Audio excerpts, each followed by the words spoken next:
Good afternoon. I'd like to introduce our guest speaker, Gordon Mackintosh. Gordon attended Castlehead High School in Paisley before applying to study the International Marketing Programme at Paisley Campus in 1993. Following completion of his BA Honours degree in International Marketing in 1998, Gordon chose to undertake a postgraduate qualification in Information Technology at UWS.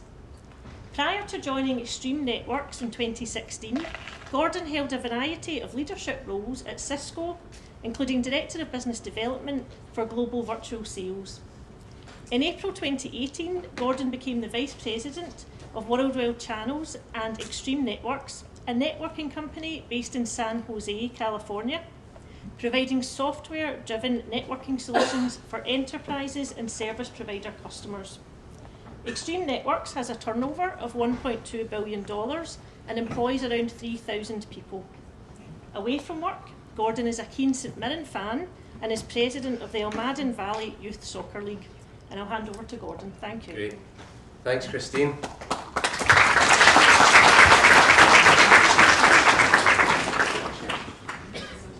Well, thanks a lot for the warm welcome. How's everyone doing today? Good. Good. You all look good. So no, it's great to be back. I was just talking to Ewan earlier. It was almost 20 years ago, in fact a little more than 20 years ago to the day that I graduated from what is now the University of the West of Scotland.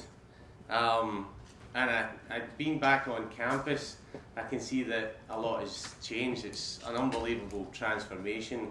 When I was here, it was kind of a lot of the old-fashioned lecture rooms. You'd walk around the corridors and all you could smell was sort of chips and pies and beans from the cafeteria and cigarette smoke. Very, very different indeed. And the campus was very spread out within Paisley. So we'd go to lectures, up in School Wynd at the top, Coach Memorial, the Students' Union was over the other side. So it's really great to be back and see the tremendous transformation in a university, and to see the breadth now of the university across multiple campuses and 16,000 students in what I can tell just in walking around looks like a fantastic learning environment. So really pleased to see the progress. And personally for me as well, I've always been a great believer in driving growth and transformation and making a difference. And I can see even when I was back here in the 90s, the aspirations of the university to become bigger and better then. And I think what I wanted to talk to you about today, the essence of what I wanted to talk to you about today is really the difference between having a kind of fixed mindset and a growth mindset. And if you don't remember anything else, then that's probably the thing to remember, because we can all get trapped and all be limited by our own self-beliefs, our own confidence levels, and we get in a fixed mindset, and we continue to operate, we continue to learn, we continue to function in the business world with views from the past, beliefs from the past, thoughts on the environment as it is today. But where the real opportunity for all of you and the growth potential for all of you as students, not just in the learning here but in the future, will really become from having a growth mindset and thinking about how you can make a difference, how you can improve things, how you can change and evolve yourself through knowledge, how you can change companies and communities in the future. So what I wanted to do for the next 35 minutes or so is just give you a little bit on my background, my career, talk about some of the things that went well, some of the things that didn't go so well, some of the learnings that I've had along the way. Leave you with maybe 5 or 6 sort of tips for the future. If I was to go back 20 years and start my career again, then these would be things that I would think about and keep top of mind, maybe do a little bit differently, focus on if you will, because I think they're critical things to really get the best out of yourself, as well as to have that growth mindset, because ultimately that growth mindset is the one that will compel you forward, will make you more successful, and actually it will be the most rewarding. There's nothing more rewarding than feeling like you make a difference. And then also want to make sure I leave some time for questions as well. I'm sure you'll have some for me, and I'm happy to take any questions, as long as we stay away from Brexit and Scottish independence and soccer. So in terms of my background, born and bred in Paisley. I was born in 1975. Grew up near Foxbar in Bredland, not too far from here. Both of my parents were teachers in local schools. In fact, they were both teaching in some pretty challenging schools in the Fergusley area of Paisley, if anyone's aware of that. 20 years ago that was very challenging, so they had difficult jobs, but also really rewarding jobs. My dad was massively keen, as was the whole family, on sports, so played a lot of golf at Paisley Golf Club, joined Fergusley Cricket Club as well, and then great memories, but also big St Mirren fan, as Christine mentioned, and that's really the religion of our family was St Mirren Football Club at an early age, and my grandfather was the chairman of St Mirren. He was actually on the board of directors that fired Alex Ferguson. He turned out to be one of the greatest football managers of all time, probably one of the greatest leaders of all time as well. And a quick story on that, actually. After my grandpa passed away, my dad was really focused on making sure that Alex Ferguson knew that my grandfather had voted to keep him in the club, rather than to expedite him out. And he'd written a few letters to Alex Ferguson, didn't hear anything back. And then about 4 years ago, Manchester United were over in my now hometown San Jose in California. And I bumped into Alex Ferguson. It would only happen in America by chance. And I immediately said to him, because he had everyone around him, "Would you remember Hector Fraser Mackintosh?" That was my grandfather. He says, "Absolutely." And he came over to talk to me immediately. I said, "Could you just wait a couple of minutes? I'm going to go and grab my dad." Got my dad over there, and they spent 10 minutes talking. And the great thing about that story was, my dad's purpose was to make sure he knew my grandfather was supporting him. And Alex said to him, "I knew that already. I knew exactly who was for me and who was against me." And that's a great sign of leaders, is really knowing where you have the support and where you don't. So as I mentioned, spent most of my time on a Saturday watching St Mirren. I still watch St Mirren, actually, thanks to the University of West of Scotland. That game is on the internet every morning, so I get up at 7 o'clock on a Saturday and watch them, generally losing, maybe drawing, occasionally winning. And it's online, so it's over the internet, and it's the first half is great, 7 a.m. to 8 o'clock, and then I start to lose bandwidth in the second half as my daughters wake up and my wife wake up, and they start consuming all the bandwidth. So, as a networking person, you'd have thought I'd figured that out by now.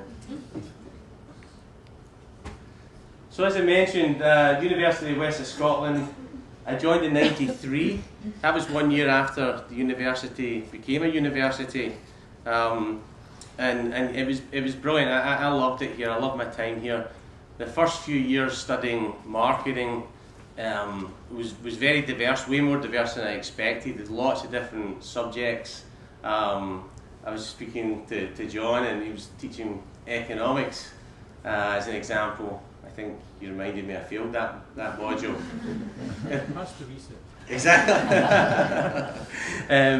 And statistics, accounting, international marketing, leadership.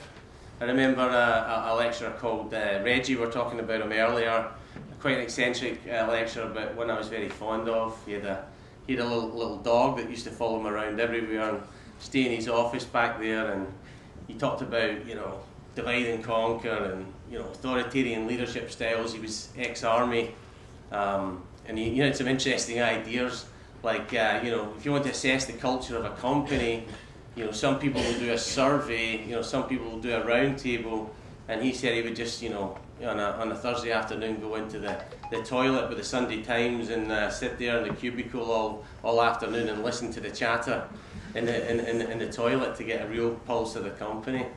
Never did that, but I'm sure it worked.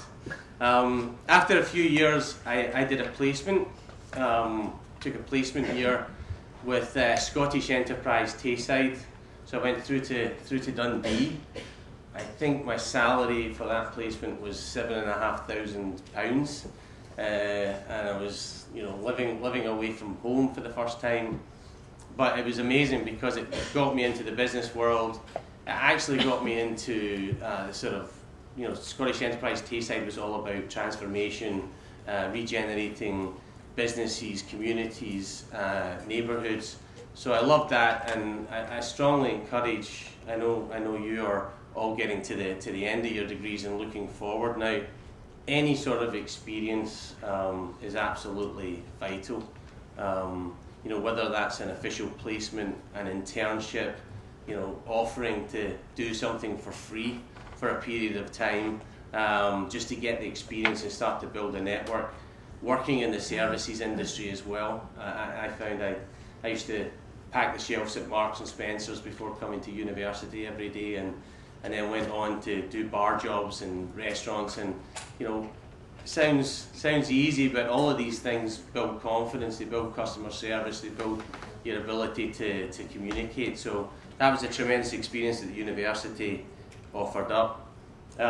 Came back, did year 3 and year 4, spent some summers in America, took some time out. I was a lifeguard. I know that's hard to believe, in Wildwood in New Jersey. Again, fantastic experience, met a lot of people that I'm still very close with today. Came back from that, got involved in setting up the university football team. At that time, the university didn't have a football team, and I think that was maybe the beginnings of me starting to develop this growth mindset, where we decided, like, you know, we should have a football team, and we went to the dean and got some funding. A few of us built the team. That team went off and played Glasgow University, Strathclyde, Edinburgh, travelled across to Europe, and that was a tremendous experience. I set the team up. I wasn't good enough to play in it at the end, so ended up just managing it. And then I went back to America and returned from America, and my dad convinced me to take a postgraduate degree in information technology, and that was really good for 2 reasons. Firstly, because, you know, technology was absolutely booming then. It was .com era in the late 90s. It was off the charts, so it gave me a different flavour to marketing, which opened up technology companies that I could apply for, you know, to become a marketeer effectively within them. And then in that last year, I also met my wife, Lisa, who I've been happily married to for 19 years. We got married in the Coast Memorial Church across the road. So glad we came back. And but at the end of the day, that diversity at the end of my studies and bringing a new field in, like information technology, which was really hard for me. You know, my mind was not wired for engineering or mathematics, but I got through it, and as I say, that was what ultimately opened the door for the first step in my career. So I joined Cisco in 1999, right at the end of the .com boost. I actually got the job in J Block back then. Didn't have easy access to the internet, and I was just in there, you know, sending out resumes, you know, just blanketing all the companies, all the applications, and all the jobs that were open. And to be honest, I got lucky. I got a response back from Cisco didn't even know who Cisco was at that time. Went home, spoke to my dad. He says, I think your uncle will know. So he phoned my uncle. Turned out my uncle knew the director of HR for Cisco. So he made a few calls before I went down for the interviews. So got a little bit lucky there. And the first job was the European Promotions Help Desk, which wasn't a grand position. It was basically answering the phone from Cisco's partner community. Cisco's a networking company at the time, selling through thousands of partners across Europe. But what was fantastic about that job was it allowed me to build up a phenomenal network inside a great company, because I had knowledge around all the different promotions that we're running as a company, and people would call in, from Cisco and from our partners, asking questions. And again, in that position, even though it was early on in my career, I wasn't satisfied with just sitting and answering the telephone and emails all day. And as you guys are all probably in this space right now, your minds are really sharp, like sponges. You can remember way more. Believe me, this is probably a point in your life where you can remember more than anything in the future. I was able to sort of memorize all of the content, all of the promotions. So what I wanted to do was, rather than just being reactive all the time, I wanted to get out on the road and educate people to stop all of the inbound calling coming. And I was able to do that because, even if I was on the road and traveling, I knew all the different information in my head because I'd retained it, and had fantastic time traveling around Europe. Right after that, I think 2001, beginning of 2002, the dot-com bubble burst. If you remember, or you won't maybe remember, but in 1999, the world was supposedly going to come to an end because of all the computer software wasn't going to be able to function when we went into the new millennium. So great marketing, and probably some of the best marketing ever. And people were spending as much money as they could in 1999. It was off the charts. The stock price was doubling, every few months. There was brand new company cars arriving, people dancing in presentations because they were getting rich. And then the millennium struck, and nothing happened. Everything just kept working, but people had spent millions of dollars upgrading their networks, and as a result of that, networking spend slowed down significantly, and Cisco had to take 25% of their OPEX out of the business. So that was my first and these come along fairly regularly in high tech, first concerning time. And of course I'm thinking, lack of confidence, new to the company, I'm going to get whacked here. And the way they did it back then was everyone in the office, sit at your desk and wait for your phone to ring. And the calls were coming in, and people would get called into an office with HR, and unfortunately they were laid off. So my boss was laid off, 2 or 3 people in the team were laid off, and I was still waiting. I was sure this phone was going to ring, but it didn't. And again, I guess I got lucky, or I was getting paid so little that I didn't even show up in the spreadsheet at that time. So there wasn't much cost savings. And so I get called into my new manager, and he said, so, you're going to become the European product marketing manager for a line of our switching products. And by that time, I'd only been out of university 18 months, and there was 2 people doing the job before. Both of them had probably 15 years of experience. So it was extremely daunting time for me. It was a real sink or swim moment.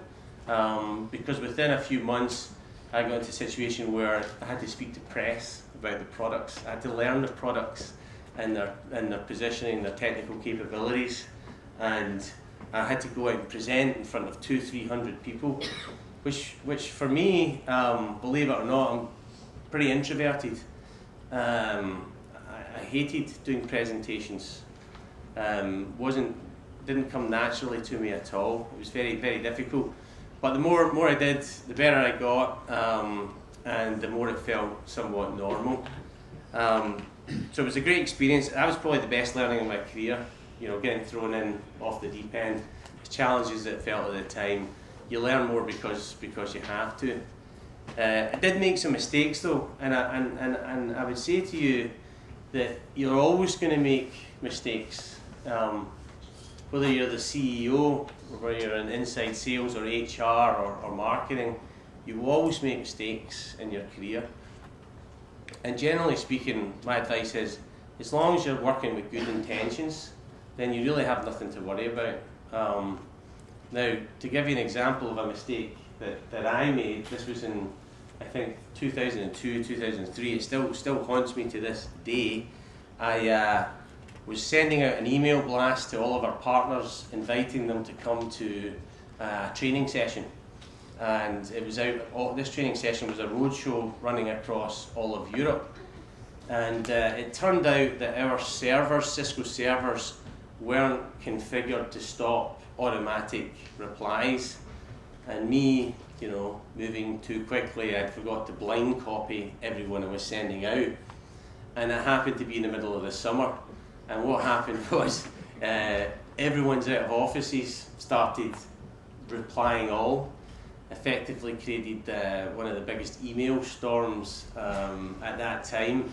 And, you know, across Europe, some of our larger partners like Computer Center and IBM, big technical systems integrators, this email storm took their servers down, literally.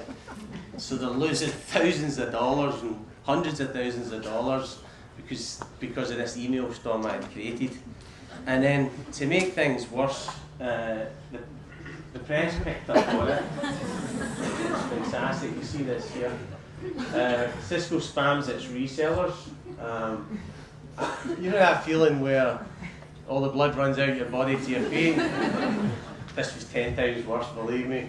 I had to leave a message on my voicemail because I was getting peppered with, you know, just abusive people calling me about, you know, what I'd done. And you know, as much as I apologised, there was a period of a few days there where I wish the earth would just come in and swallow me up. I got a call from the head of Cisco in Europe, and he said, you know, he said, what happened? And I said, well, I was trying to publish this new technology training. And he said, what did you do? I sent it out to the email aliases because it's coming up and it's great new technology. And he said, okay. And he said, what did you do wrong? I said, well, I forgot to, you know, blind copy everyone. He said, well, the system shouldn't allow that anyway. So some guy in IT got it in the bag for sure. But again, he's like, you know, don't worry about it. And that was one of the things I loved about Cisco, the culture. It really was supportive, and, you know, even with a mistake like that, which cost our reputation, cost money, you know, absolutely recovered from that. And as a result, was pretty well known within the company. So in about 2004, I moved out to the States for the first time, took on a worldwide business development role, lived in San Jose, California. I had one daughter, Beth, and my wife. We went out there, loved it, had a great experience. I was developing strategies, and a lot of the stuff from university was really in play here. It was product marketing, you know, and I'm a big fan of Philip Kotler. That was my favourite author back then. And, you know, the 5 P's of marketing and pricing and promotions, that's what, and how you position against the competition. That's what I was responsible for, and doing that on a worldwide basis. It was fantastic. But I actually made a mistake because I was so keen to get to America, I didn't really think about who I was going to go and work for. And I ended up working for someone who's a great person, lovely guy, still a friend of mine today, but wasn't necessarily the type of leader that I needed. As I mentioned, this growth mindset, this transformational desire that was growing within me, wasn't for him. He was more of a fixed mindset, you know, we do it this way, right? And this is how we do it. And I felt boxed in. And latterly, Lisa became pregnant with her second daughter. So she was feeling a bit homesick. So after about 18 months, family decision, and then also a job popped up in the UK to lead SMB marketing at that time. And because of the experience I'd got in the US, you know, they were really keen to get me back, so I was able to make that step. And at that time, I knew the person I was going to work for. Exceptional leader, Bernadette Whiteman, learned a tremendous amount from her. And I always knew with Bernadette that if I was successful, there would be more opportunities in the future. It was great. We were building a new SMB segment for the company at the time. Cisco didn't play in SMB, so it was perfect for me. It was all new, transformational, and learned a lot. Actually, we had, I think, 30 graduates right out of university as sales and technical people selling into that SMB market as well. And you know, within 6 months, maybe 9 months, they were on fire, literally on fire. They were putting the existing sales force on their toes. They really were. The energy, the excitement, the diverse thinking was phenomenal, and it's something I'd recommend to all of you. When you get into the workplace, you're going to come into people with a lot of experience, but the energy that you can bring, the enthusiasm and the diverse thinking is really what's important. And I saw there at that time that group of graduates actually not only be very successful in building a new SMB segment, but actually lift the whole company in the UK. The whole culture of the company, the whole motivation of the company came up because of this new innovation and energy that was coming in before. From there I moved into sales, ended up managing the SMB sales team, taking on different parts of the channel as well, and within a couple of years suddenly I'd moved out of being an individual contributor and into managing about 50 or 60 people within the UK, which was tremendous. But when I left America, I always knew that I wanted to go back, and it was just a case of the timing not being right. So in 2011 I returned to San Jose. By this time I had 3 daughters, so we all moved out there, and I've been there ever since. Clearly I've not lost my accent, but the girls who were from England at the time, they were speaking Californian in about 6 weeks. So they loved it, and I've thought about moving on from there at various times, but the girls won't have it. They're very set. They love the environment there. The other reason I moved to America, I was in an advanced development program at Cisco at the time, and this is basically a painstaking, probably the worst time in my career, if I'm honest, process of becoming a director at the company. It was no easy thing. You know, they would do personality tests on you. They'd force you into high pressure situations, make you present. They would put you in a board environment and force you to make decisions quickly on a variety of topics. I actually graduated that class top of the class, which was good and unusual for me because it was the first time, I think. But what I learned was, it was the first time in my career where I actually felt like I wasn't being myself. I wasn't being authentic.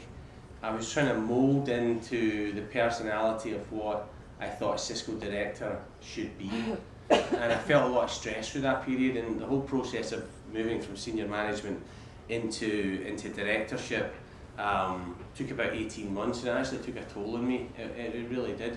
So my advice to you is, if you find yourself in that situation, is just be yourself. Really, it sounds simple and easy, but when you move into the workplace, it does become easy to try and mould yourself into what you think they expect. And when you start to try and adapt yourself, generally that's when you start to feel the stress, and you're not being authentic and natural. So continued on at Cisco, did a couple of things, lots of different jobs at Cisco, which was great. Moved around, never got boxed in. ended up in the cloud space, took a project to, at that time Cisco was just moving into selling cloud. They were a traditional hardware company. And we created a cloud marketplace, which was, quite innovative. It was going to be a direct sales model, again, very different for the company. I was doing all the thought leadership on that. It went all the way up to the chief revenue officer. I remember, at this time Cisco was a $40 billion company. I remember meeting him up in the ivory towers, going into a room that was called the Bat Room, where he does all of his deals. Yeah, nervous as hell.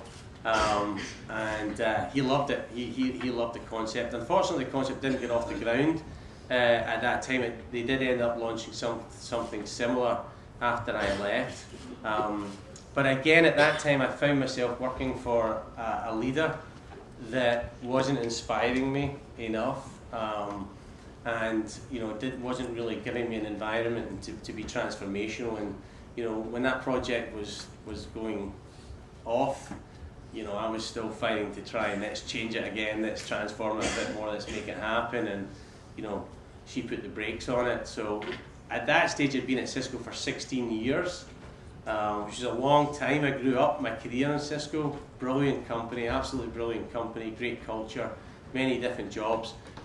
But I felt I wasn't making a difference anymore, and I was caught up in the corporate middle management at director level. So I decided it was time for a change.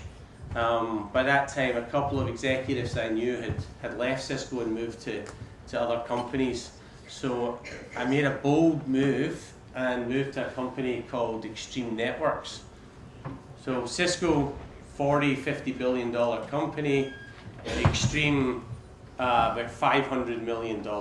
So 20 times smaller, playing in the same space. My boss, who brought me over, who's still my boss at this time, he's now the chief revenue officer for the company, said, Gordon, if you want to make a difference and you want to feel like you're making a difference, this is the place. We're on the up. We've got this new cloud technology, which I was excited about.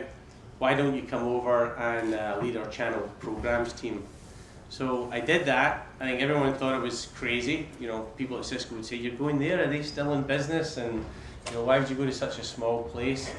Got there, a week into the position, my boss, we had a really bad quarter, and the stock price was already low, and it went from $4.50 down to about $2.50, and we had to do some cutbacks. And my boss came in to me and said, this $25 million partner program that you manage, I need you to take $7–8 billion of savings out of it.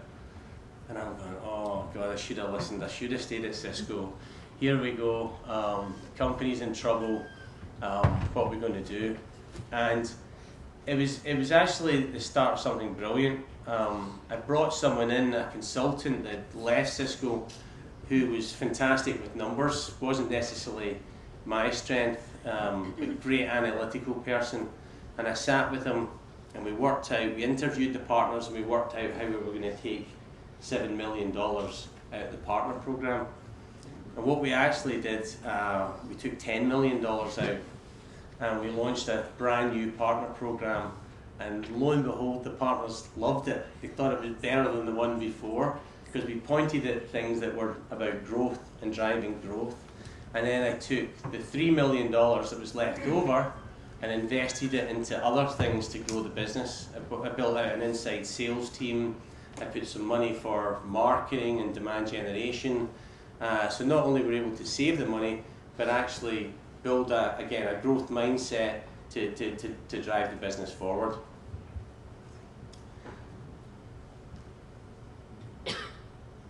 So and that was something that was great. And we didn't stop there. We continued to look for ways to save money, grow the business. I was growing in confidence. I was feeling better than I'd ever felt in my career, other than maybe the early years at Cisco, and because I was really making a difference, and I had relationships with the CEO, the CMO. We got exposure to many different things, and I can remember you know, thinking about a year and a half in and just taking stock, and I always encourage you to do this at different times in your career, taking stock of what I've been able to achieve over 18 months and looking back and thinking, wow, all of these programs, all of these initiatives weren't there before and they're there today. And from there I was able to kick on. Once I'd solved the partner program thing, I was kind of annoyed because I didn't feel like our channel sales team was working properly. And I was bold and you know, again, something to think about. I went to my boss at the time and I said, I don't think this is working. And he said, well, what do you think we need to do? I said, well, I think we need to centralize it. I think we need to have more accountability, more metrics, bring the people together. And of course, then he said, okay, yeah, great, we can go ahead and lead that part of the business as well. So that was fantastic. So I now have an organization of about 100 people. It's the most diverse organization in the company. I have a lot of females in the organization, a lot of young people. I've hired a lot of graduates over the last few years. Hired 5 or 6 into our programs team, and I would say now they've been in 2-3 years, some of them, and they're some of my best employees.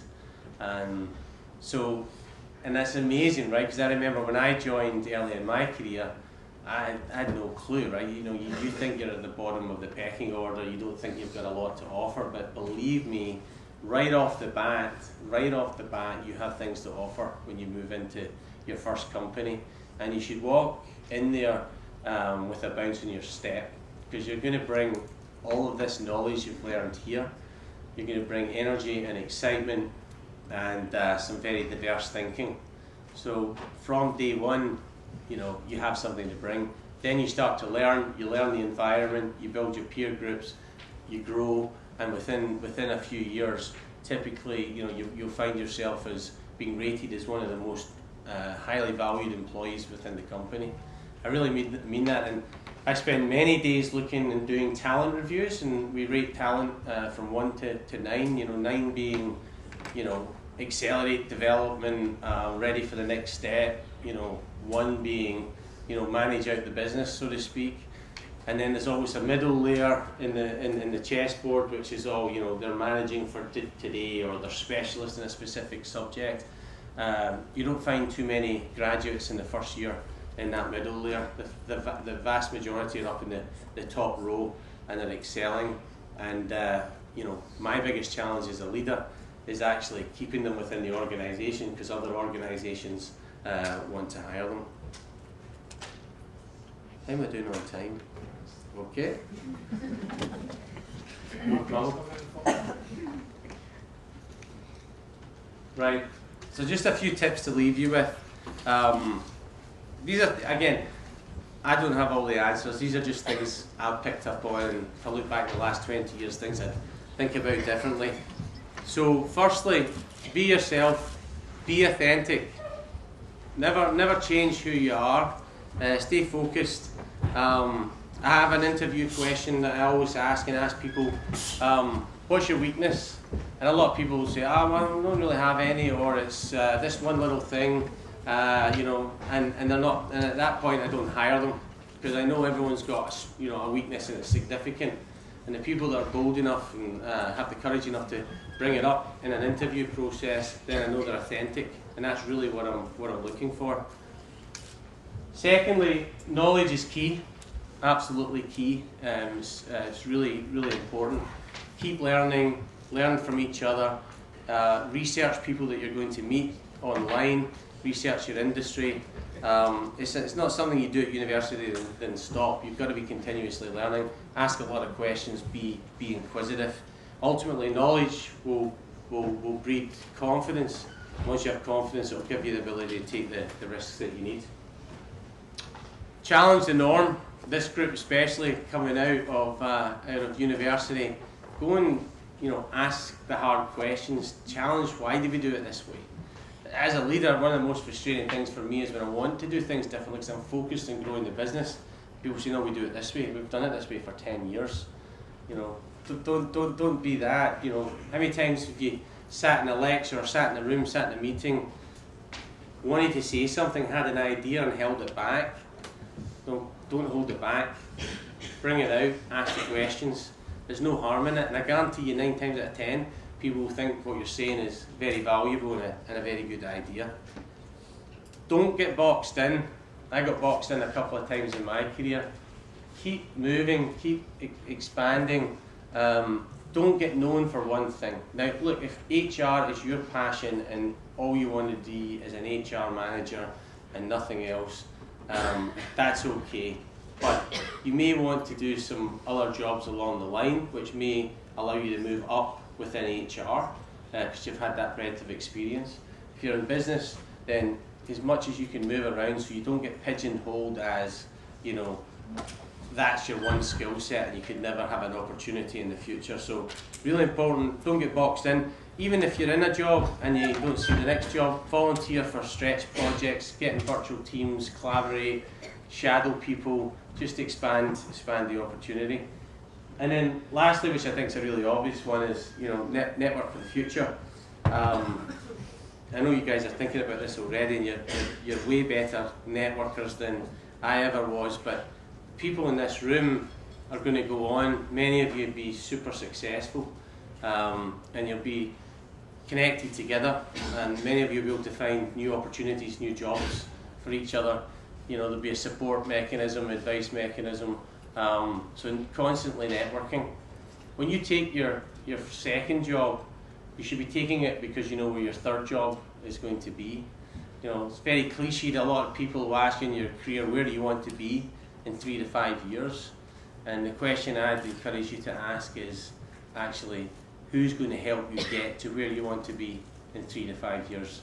Who's your network? Who you need to work with to really make that happen? Okay, thank you very much, Gordon. Unfortunately, there's another class we can No worries. Sorry about that. We could also Thank you.